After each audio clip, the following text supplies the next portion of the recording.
Welcome back to Breakfast Central. It's been a very interesting morning, having had conversations about the participation of young people in politics and governance in Nigeria come 2023 elections. We cannot but talk about the participation of young people and how much influence they've made in the entertainment industry around the world. Now, joining us to bring up all the entertainment trends and just and what's happening in that space is Sam Dandy. Good morning, Sam Dandy. Good to have you.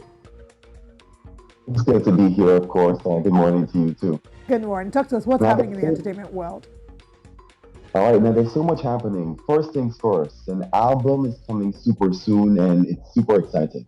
Now, anyone who knows Kwaku the Traveler, of course, by Ghanaian artist Black Sherif, knows that an album is dropping super soon. Now, having featured on various charts and celebrated by various artists across the globe, Ghanaian rave of the moment, Black Sherif, has excited fans with an announcement of his debut album. Now, over the weekend, he dropped the official album art for the soon to be released album with a caption. He says, "It took me everything to give life to this body. This one thing in my life that I gave everything up for. There is life in this body. I hope it treats you good and speaks to you like I want it to." My debut album, The Villain I Never Was, available in all stores on October the 6th. He says, "Thank you, love you." And over 2,000 of his fans had some good things to say about this. Everyone is looking forward to it. Now, born Mohammed Sherif, the 20-year-old Ghanaian musician has quickly gained mainstream acclaim for singles like Black Sermon, which eventually got a feature, a remix with African giant Burna Boy, to hit song Kwaku the Traveler, which even found a way to American producer DJ Khaled and Timbaland, who shared and commented on this particular song. Now, fans are certainly looking forward to more details ahead of the album's release on the 6th, but it's not too long. But what I can confirm is the album will have 14 tracks, 14 songs, three of which we have already heard. Like Black Summer, the remix with Burna Boy is on the album. Kwaku the Traveler, of course, is on the album. And Soja is also on the album.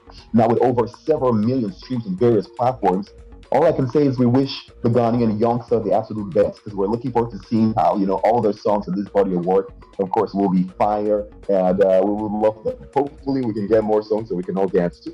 But definitely, I'm looking forward to that one. But now let's go to East Africa. Now, it's no doubt that Nigerians have top charts across, in fact, several parts of the world, several platforms, and the globe. Just recently, Mavin Records boss Don Jazzy put out a post. Now, what he shared was how it just celebrated 20-year-old Ayra Star, who was topping the charts in Kenya. Now, she was number one on Apple Music Top 100 songs in Kenya. And here's the thing now, a lot of people didn't swallow that properly. In fact, the release of the top 100 Kenya Apple Music charts ignited some war of words between Kenyan comedian Eric Omondi and Sauti Soul's Bien Baraza.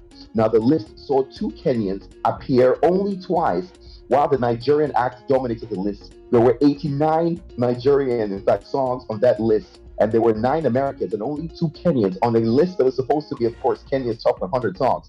Now, Eric Omondi immediately reacted to the number, saying, "Since October last year, there have been 26 major concerts in Nairobi.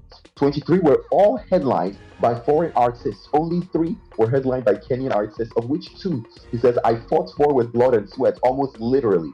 Until you listen, this will only get worse," he says. In fact, he further added that the formula is simple, and he would say it. He said the formula a million times would be showbiz.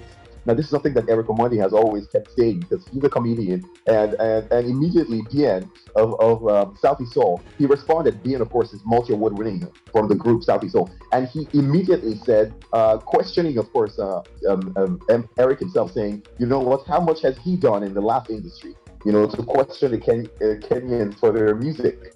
And bear in mind that the two Kenyan songs that made it to the top 100, were songs by Bien. So Bien, of course, the Southeast Soul was the only Kenyan who made it to the list.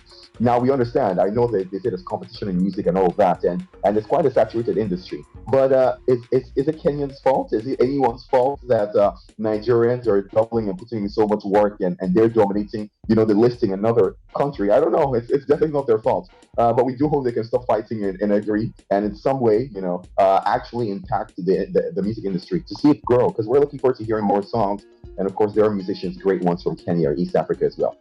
All right, then let's go on the international scene. Now, British songwriter and singer Ed Sheeran has been accused of plagiarism and will appear in court over claims that he copied his 2014 smash hit "Thinking Out Loud" from Marvin Gaye's 1973 classic Let's Get It On. Now, the copyright infringement lawsuit was filed in 2018. Now, not by, of course, Marvin Gaye's family, but by Structured Asset Sales LLC, which owns a portion of the estate of Let's Get It On, that particular song. Now, the SAS is seeking 100 million US dollars in damages, while alleging that Sheeran and his co-writer Amy Wedge copied and exploited without authorization or credit Gaye's song, including, amongst others, the melody, rhythm, harmonies, drums, bass line, backing vocals, tempo, and looping. It's just incredible that they will make all of these accusations. All right, but now a jury must decide whether the two songs are substantially similar, because music experts on both sides of the dispute disagree on whether Ed Sheeran's song mimics, Marvin Gaye's Let's Get It On. Now, recall that earlier this year, Ed Sheeran faced trial over claims that his song Shape of You had copied a 2015 song by an artist called Sammy Switch, to which the judge later concluded that Sheeran neither deliberately nor unwittingly copied a phrase from the song. Now, right now, it'll be the decision of the jury, of course. Although no date has yet been announced for the trial, or who knows, there might even be a possibility of some settlement, before trial. But I will definitely bring you more details as soon as I get them. And we hope that he doesn't have 100 million US dollars. That is a lot of money. But as it unfolds, I will definitely bring you more details. Of the fact that thinking out loud might be subject to some copyright issues. Thinking out loud is like the official wedding song for those of us here in Nigeria, for the many weddings that have happened over the past years. Thinking out loud has been that sort of national anthem, but of course it will be subject to investigation and the jury will get to decide. Another reminder, of course, you mentioned this is not the first time that this is happening. Shape of You, he had the copyright infringement. What we find is that sometimes when these artists do well and their songs grow big, we then start to hear of the copyright claims. Bro, if they never did blow up, we will probably never hear of it. But of course, look at it, Sharon, with in fact over how many millions of streams. Now the song, but it. But it's something to be looked into, of course. If they can establish that there's prima facie evidence that there was some form of copyright, he should of course pay the fine or face the tune. But it's not our call. He is innocent until proven guilty. The jury will decide. But I'm really excited for Black Sherif. 6th of October is around the corner. It's just in a few days, I think 3 more days, and we get to hear his song. Kweku the Traveler was one song that sort of announced him around the continent, and we're looking forward to seeing all the amazing work that his album should have. I'm hoping that it does well and that it can top the charts, so that people will stop getting angry, because it seems now that the anger is directed at Ayra Star and Nigeria for topping the charts. I mean, if the work is good, it will precede you. And we're looking forward to seeing the album. I know that Ayra Star, speaking of Ayra Star, she's dropping the deluxe version of her 19 and Dangerous album. So we're expecting some more songs, like we've already heard Rush, and we've already seen the remix of Bloody Samaritan with the incredible Kelly Rowland. So imagine more songs from that body of work. So you know what? It's competitive, and we will just continue to celebrate good music out of Africa. That's one Africa at the end of the day, right? Absolutely. It is one Africa, and we win for one is a win for all. Thank you so much, Sam Dandy, for joining us on the show this morning.